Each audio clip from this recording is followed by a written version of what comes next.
Today we are visiting the Whitehill Cemetery in Bendigo, Victoria, to see what is believed to be the final resting place of a convict transported to Australia in 1832.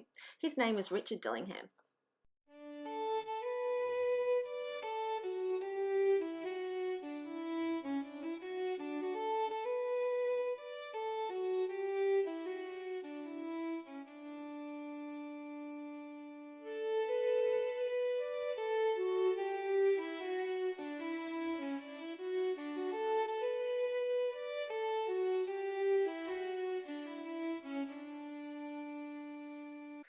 So the Whitehill Cemetery is significant in that it is the only cemetery in Victoria where the Chinese and Jewish graves are located at the front of the cemetery and not at the back. Previously, all Victorian Chinese and Jewish burials occurred at the rear of the cemetery or in the least desirable locations. And that's according to Fiona Stanton, who has written a book about this cemetery called Whitehill Cemetery, Bendigo, A Reflection. So if you want more information about that, I would really recommend you get Fiona's book.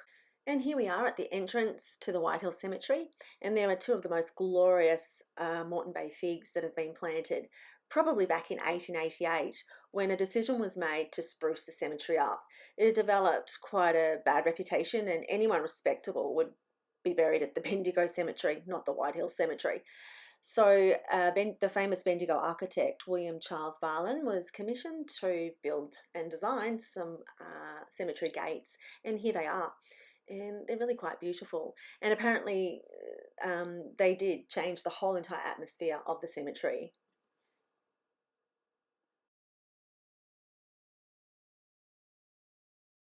So as we walk through the gates, we come to our left, and at the left is the Chinese cemetery.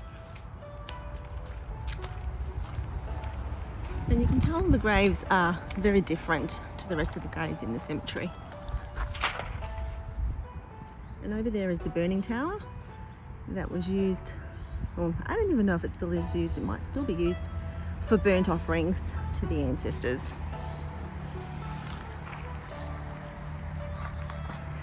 Okay, and here's a bit of history about the Chinese cemetery. It says the Chinese arrived in Bendigo, which used to be called Sandhurst, in 1854. And of the 3,500 to 5,000 Chinese at the gold rush, approximately 1,000 are buried here at the Whitehill Cemetery. And the first Chinese burial was that of 35-year-old James Lee Fo in 1856. And most of the deceased were under 40 years of age. So that's interesting. Let's walk over. There's a little path here, and we'll just read one of the graves, even though we won't be able to read it. There's the Chinese writing. Right behind the Chinese section of the cemetery, we have our Jewish section, and a menorah stands proudly out the front in honour and memory of all the Jewish families that have been buried here. Now, Bendigo has a significant Jewish history. Many Jews came out for the gold rush, including one well-known Jewish family you've probably all heard of, the Meyer family. So Sidney Meyer was born Simcha Bevsky in Russia, and he went on to establish the first Meyer department store right here in Bendigo, which is still in operation today. I had read somewhere that some of his family may have been buried here, but I haven't been able to find any of their graves, and I do believe that they're all buried in Melbourne, along with Sidney himself. Now, this lawn section here, I do believe there are probably some unmarked graves, and that wouldn't surprise me at all. Now, there used to be a beautiful synagogue in Bendigo designed by William Charles Varlin, and it opened in 1872 because there was quite a considerable Jewish population here. But unfortunately, by 1926, the Jewish population had declined, many having moved to Melbourne and other places, and the beautiful synagogue was demolished. Apparently, when it rained, it flooded, and so a decision was made to demolish it. I have included a photo of the original synagogue. It's actually a sketch, and it's the only one I can find and I think believed to be in existence. And I took a drive-by of the other day of where the synagogue used to be, and it's now just a couple of houses.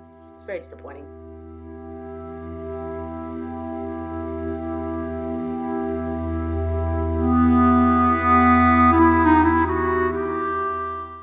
Now on to my purpose for today, which is to talk about the life of the transported convict, Richard Dillingham.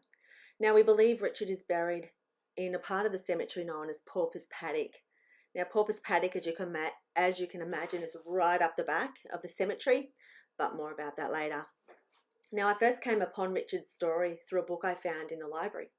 Now I'm a librarian, so I often find some rare and interesting books through my work. And the book was written by an Australian historian, Harley Forster. It has a long and unusual title which caught my interest, and here it is. The Dillingham Convict Letters from the hulks Woolwich, the transport ship Catherine Stewart Forbes, and from Sandy Bay and Hobart Town, Van Diemen's Land, 1831 to 39. What a mouthful. It's essentially about the account of Harley Forster's discovery of the Dillingham Convict Letters during a trip to England. And if you've never heard of the Dillingham Letters, you're not alone. Most Australians have probably never heard of them. I certainly hadn't. Harley Forster had gone on a trip to the UK in the late 1960s, and he'd visited a tech school in the town of Luton. And while he was there, he met a young female student who showed him some letters that she'd inherited. Harvey was amazed because the letters, and there were 8 of them, were from a young English convict named Richard Dillingham, who came from the village of Flitwick in Bedfordshire. Now, Flitwick is about a half-hour drive from Luton. I'd never heard there was such a thing as a letter by a convict before, because many of them were illiterate. They came from the poor classes. They weren't educated. And it turns out Richard was also illiterate, and he'd had no formal education. But he'd had the amazing idea to get others to write letters for him. Quite ingenious, I think. So Harvey went on to write the book about the letters, which was published in 1970, but he was never able to find out what had actually happened to Richard. He could only trace his movements up until 1839, and he wrote, "One wonders what the fate of Richard Dillingham was. He guessed that he might have gone to the goldfields like so many convicts did when they received their tickets of leave. So I decided to make it my mission to find out where Richard had ended up. And I found him here in Bendigo at the White Hill Cemetery in Pauper Paddock."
And here it is, Pauper's Paddock. There's no memorial or plaque acknowledging that it's Pauper's Paddock. I actually had to find out where it was from the maps of the cemetery online. And it's unclear how many people are buried there. So we know one, and it's Richard. But there's probably hundreds. I don't know if there'd be thousands, but there'd definitely be hundreds and hundreds of people buried in that small little patch of grass just there. A lot of them probably convicts, gold diggers, all sorts. And here we have an Anzac Centenary Memorial, and I believe that's a pine tree from a seed from the lone pine in Gallipoli. So let me tell you about Richard. How did he come to be transported? Well, one summer's day in 1831, 21-year-old Richard and his friend Daniel Deacon were returning from the Ampthill Fair. They passed by a cottage owned by a man named John Farmer, and as you do, they decided to rob it. Now, they mustn't have been the brightest sparks in Flitwick, because they were caught almost immediately and were convicted of burglary a month later. Both were sentenced to death. But upon receiving a petition for clemency from their fellow villagers, including good old John Farmer, the boys' sentences were reduced to transportation for life. Now, transportation for Richard meant leaving behind his parents and his 6 siblings and the only way of life he'd ever known. Surprisingly, the unmarried Richard was already a father of a 2-year-old son, born to a young girl named Anne Whittington. Now, the two weren't married, and it's not known what sort of relationship they had, but when Richard was transported, his heart belonged to another local girl, Elizabeth Fane. How do I know this? Because of Richard's letters. He was quite smitten with her. So after he was sentenced, Richard was taken to a hulk ship moored on the River Thames at Woolwich named Justitia. Britain's prisons were so full that they had to use ships to house prisoners, and no wonder when so many of the poor were charged with minor offences that would not involve a prison sentence today. It was on the hulk ship that Richard met his first scribe. It might have been a fellow convict or a prison guard, but it was most likely a chaplain or a tutor. Convicts were expected to attend classes in the evenings with the belief that an education would prevent them from reoffending. Look, I don't know if this was provided on all hulks. It probably wasn't, but it was on some, and it might have been on Richard's, which was how he had found a scribe to write for him. His first letter was short, and it articulated his love for his family. He reported that his partner in crime, Daniel Deacon, had behaved very badly since arriving on the hulk. He finished the letter by sending his kind love to the girl on his heart, Betty Fane. His second letter from the hulk declared that he had nothing particular to write, but he thanked his family for the parcel of goods that they'd sent him and for the braces Elizabeth had sent him. So she's obviously sent him some braces to keep his pants up. And he ended the letter with a poem.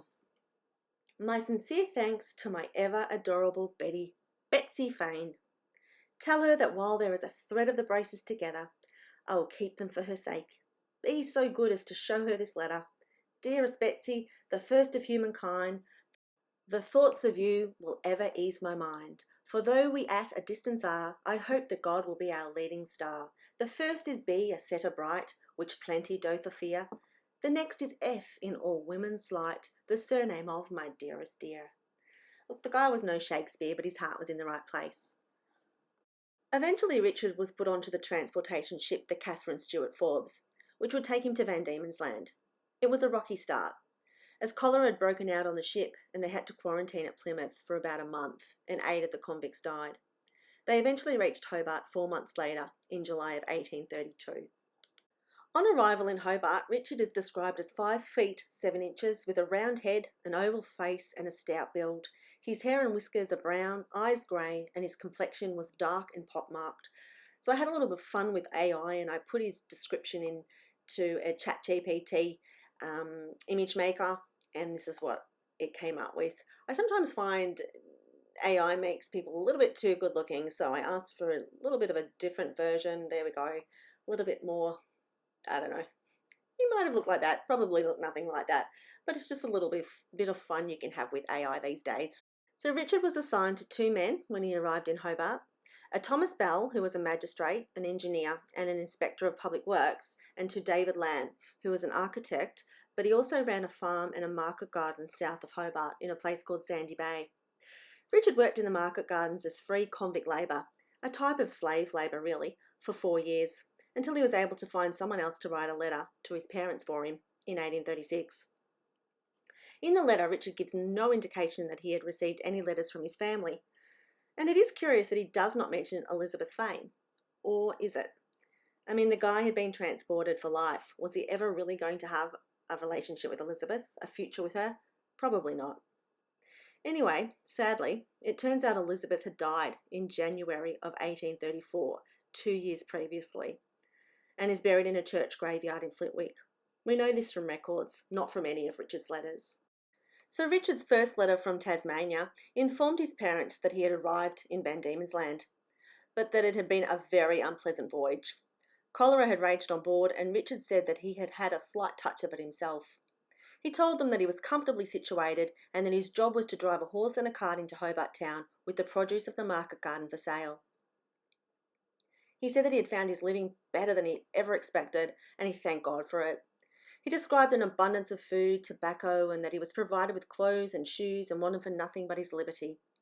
He gave a glowing account of the colony, the climate, and praised the unique bush and flowering shrubs. He finished with a plea for them to write to him. His cheeky scribe also added a note at the bottom of the letter. And this is what he said. There is one thing that I, the writer of this letter, have to state.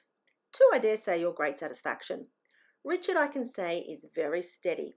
For liquor is very cheap, and he have the means and opportunity of getting it. He never gets more than do him good. I'm sure that relieved his parents. 7 months later, Richard received a reply. His parents informed him that some other villagers from Flitwick had also been transported, and that his son, whose name was William Whittington, his mother had given him her surname, was doing very poorly. About a year later, in September of 1838, Richard dictated his final letter that we know of.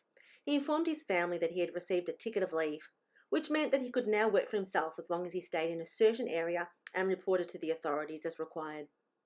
He also told his parents that he had a daughter named Mary Ann, possibly born in 1834, but I've not been able to find any records about Mary Ann, about her birth or her existence. And it appears he didn't marry her mother either. But it is good news about William. William grew up and he got married and he had 3 children of his own, and he worked as an agricultural labourer. He died at the ripe old age of 81, but it is sad to think that he and Richard never got to know each other or even had the opportunity to meet. Now, the census records show that in 1842, Richard lived alone in a weatherboard house on Macquarie Street in Hobart. In June of 1843, Richard finally received a conditional pardon, which allowed convicts freedom in the colony, but they were never allowed to return to England. In 1851, everything changed. Victoria separated from New South Wales, and the first official discovery of gold was reported about 90 kilometres from where I stand today, at Clunes. People from all over the world flooded into the colony of Victoria to seek their fortune, and Richard joined them. He boarded a ship called the Sea Witch in Launceston in April of 1852. His name was recorded incorrectly as Richard Dengan, and he was travelling alone. The mistake with his surname might have been because the clerk wrote his name down phonetically. Richard would have had a thick English accent, and it is probably why Forster was unable to find him in any shipping records. No records of Richard's movements on the goldfields have been located, but this isn't unusual. New diggings were often primitive, and makeshift towns would spring up overnight and disappear just as quickly. Many gold seekers would come and go, their lives undocumented. We know Richard did make his way to the Bendigo area because he was admitted into the Bendigo Hospital in June of 1873. Hospital admissions recorded him as a miner from Eagle Hawke, and he had no family. He died 3 days later of a diseased heart and lungs. He was 65 years old. Unfortunately, on the day Richard died, a turf war was underway between the doctors at the Bendigo Hospital and Bendigo Advertiser reporters, with doctors failing to pass on hospital reports of accidents and deaths and so on.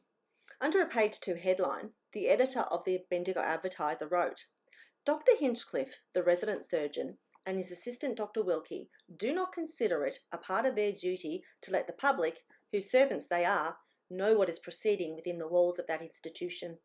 To quote their own words, as used upon more than one occasion to representatives of this journal, when asked for information, I don't know anything about it. I'm not a newspaper reporter." So, as a result, any potential reporting of Richard's death and the details it might have given us has been lost.